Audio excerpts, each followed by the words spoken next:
EAI মানে airport authority of ইণ্ডিয়াৰ নতুন এপ্ৰেণ্টিছৰ ৰিক্ৰুইটমেণ্ট আহিছে 95 পোষ্ট যোনটো নৰ্থ ইষ্ট ৰিজনত আছে মানে এনি ৰিজন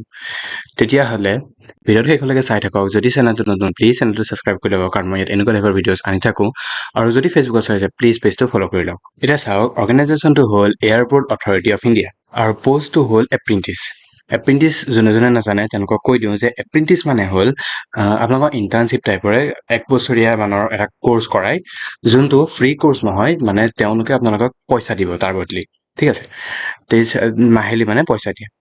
তাৰপিছতে নাম্বাৰ অফ পোষ্ট কিমান আছে 95 পোষ্ট আৰু কোৱালিফিকেশ্যন কি লাগে আপোনালোকক ডিগ্ৰী ডিপ্ল'মা বা ITI ইয়াৰ পিছত আহি গ'ল এজ লিমিট কি এজ লিমিট হ'ল 18ৰ পৰা মানে 18 বছৰৰ পৰা 26 18ৰ পৰা 26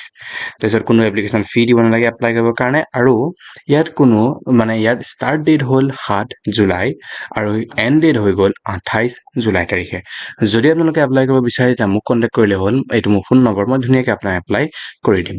ইয়াত দিয়া আছে ধুনীয়াকৈ যে এইটো নৰ্থ ইষ্ট ইষ্টাৰ্ণ ৰিজন মানে নৰ্থ ইষ্টাৰ্ণ ৰিজনৰ কাৰণে এইটো এপ্ৰেণ্টিছটো আহিছে আৰু ইয়াত 95 গ্ৰেজুৱেট ডিপ্ল'মা ট্ৰেড এপ্ৰেণ্টিছৰ পোষ্ট আছে তেতিয়াহ'লে আহক এইটো ইন ডিটেইল চাওঁ ইয়াত যেতিয়া চাব পাৰিছে ইয়াত নম্বৰ অফ পোষ্ট কিমান আছে 31 পোষ্ট আৰু এই মানে এপ্ৰেণ্টিছৰ ডিগ্ৰী লেভেলৰ পোষ্ট আছে 31 এপ্ৰেণ্টিছৰ ডিপ্ল'মা লেভেলৰ পোষ্ট আছে 31 আৰু ট্ৰেড বা ITI লেভেলৰ পোষ্ট আছে 33 ইয়াৰ পিছত আহি গ'ল যে আপোনালোকৰ ডিচিপ্লিন ৱাইজ কেনেকৈ ভাগ কৰা হৈছে এইটো চাওক চিভিল ইঞ্জিনিয়াৰিঙৰ পোষ্ট আছে তাৰ গ্ৰেজুৱেটৰ কাৰণে আছে 8 ডিপ্ল'মাৰ কাৰণে আছে 10 ITIৰ কাৰণে নাই তেনেকৈ চিভিল ইলেক্ট্ৰিকেল ইঞ্জিনিয়াৰিঙৰ কাৰণে তেনেকৈ 10 আছে গোটেই চাৰ্টখন আপোনালোকে চাই ল'ব পাৰিব মই ধুনীয়াকৈ ভিডিঅ'টো এইখন মানে পজ কৰি লওক তাৰপিছত ধুনীয়াকৈ চাৰ্টখন চাই লওক ইয়াত টোটেল তেনেকৈ 31 এফালেও 31 আৰু এফালেও 33 পোষ্ট আছে ঠিক আছে ইয়াৰ পিছত আহি গ'ল ডমিচিয়েলটো ইয়াত আছে only Indian nationals from the north eastern region NER are eligible মানে কি কৈছে আপোনালোক ইণ্ডিয়ানটো হ'বই লাগিব তাৰ লগতে নৰ্থ ইষ্টাৰ্ণ ৰিজনৰ হ'ব লাগিব মানে আমাৰ অসমৰ ছাইডৰ মানে অসম নাগালেণ্ড তেনেকৈ যিমানখিনি নৰ্থ ইষ্টৰ অৰুণাচল যেনেকৈ গোটেইখিনি ষ্টেট আছে নৰ্থ ইষ্টৰ সেই ষ্টেটখিনি আপোনালোক হ'ব লাগিব ইয়াৰ পিছত আহিল এজ লিমিট কি দিয়া আছে এজ লিমিট হৈ গ'ল আপোনালোকৰ মিনিমাম 18 years আৰু মেক্সিমাম 26 এজ অন 28/7/2026 ঠিক আছে ইয়াত আপোনালোকৰ কেটেগৰী ৱাইজ এনেকৈ ইয়াত থাকিব ৰিজাৰ্ভেশ্যন তথাপিও এইখিনি হ'ল আপোনালোকৰ বেছ এজটো ইমানেই হ'ব লাগিব ঠিক আছে তাৰপিছত আহি গ'ল year of completion of education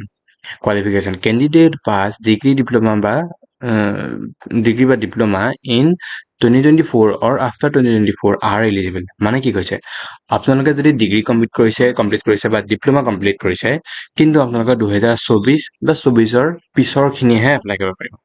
24ৰ আগৰখিনিয়ে ইয়াত এপ্লাই কৰিব নোৱাৰে ঠিক আছে ইয়াৰ পিছত আহিল যে আপোনালোকৰ এডুকেশ্যন কোৱালিফিকেশ্যন কি লাগিব ইয়াত হ'ল যোনটো গ্ৰেজুৱেট দিয়া আছে গ্ৰেজুৱেট ডিপ্ল'মাৰ কাৰণে কেণ্ডিডেট চুজ পচেছ full time regular 4 years degree or 3 years regular degree in engineering in any above of the mentioned stream recognized by the AICTE বা GOI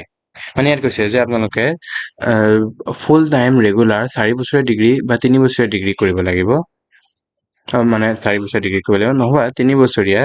regular diploma in engineering কৰিব লাগিব তেতিয়াহ'লে আপোনালোকে ইয়াত ধুনীয়াকৈ কৰিব পাৰিব এপ্লাই ইয়াত ITI কথা কৈছে ITI should possess ITI বা NCVT certificate of the above mentioned trades যোনখিনি মেনশ্যন কৰা হৈছে ট্ৰেডছ তাত from institution recognized by AICTE বা GOI ইয়াত দিয়া আছে যে কেনেকৈ এপ্লাই কৰিব লাগে চাওক কেনেকৈ এপ্লাই কৰিব লাগে সেইখিনি ইয়াত দিয়া আছে হাউ টু এপ্লাই কেনেকৈ আপোনালোকে এপ্লাই কৰিব পাৰিব চাওক ইয়াত ধুনীয়াকৈ দিয়া আছে কেনেকৈ এপ্লাই কৰিব লাগে যদি বিচাৰে তেতিয়া চাই ল'ব পাৰে কিন্তু মই আপোনালোকক ধুনীয়াকৈ এপ্লাই কৰি দিম মোক এইটো নম্বৰত কণ্টেক্ট কৰিলে হ'ল ধুনীয়াকৈ আপুনি ঘৰতে বহি এপ্লাই কৰিব পাৰিব ঠিক আছে ইয়াৰ পিছত আহি গ'ল ইম্পৰ্টেণ্ট ডেটছ কি আছে এটা চাওক আৰম্ভ হৈছে 7 জুলাই অৰ্থাৎ যোৱাকালিৰ পৰা আৰু শেষ হ'ব 28 জুলাই মানে 14 দিন 2 সপ্তাহ আপোনালোকক টাইম দিছে 2 সপ্তাহৰ ভিতৰত ধুনীয়াকৈ এপ্লাই কৰি লওক আৰু তেতিয়া ভিডিঅ'টো মানে যদি চেনেলটো অকণমানো যদি হেল্পফুল যেন লাগিল প্লিজ চেনেলটো ছাবস্ক্ৰাইব কৰি দিয়ক কাৰণ মই ইয়াত এনেকুৱা টাইপৰ ভিডিঅ' চাই থাকোঁ আৰু তাৰ লগতে যদি ফেচবুকত চাইছে প্লিজ পেজটো ফ'ল' কৰি লওক তেতিয়া মই বুজি থৈ দিয়া চাইনিং অফ